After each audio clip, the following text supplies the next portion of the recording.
Hello everyone and welcome to a new tutorial, and today I'm going to show you how to disconnect Mobile Legends from Facebook.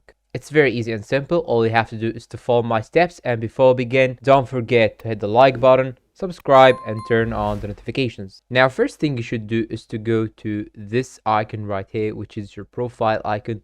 Tap on it, then you will find that there is an account option right here. Tap on it also. Then here you will find three options on the right side. Click on Account Center, then choose Disconnect Third-Party Account.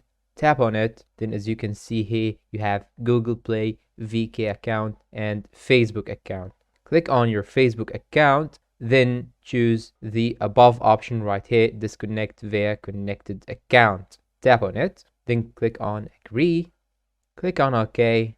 Wait till it finish. And congratulations, by this way you have disconnected your Mobile Legends from Facebook.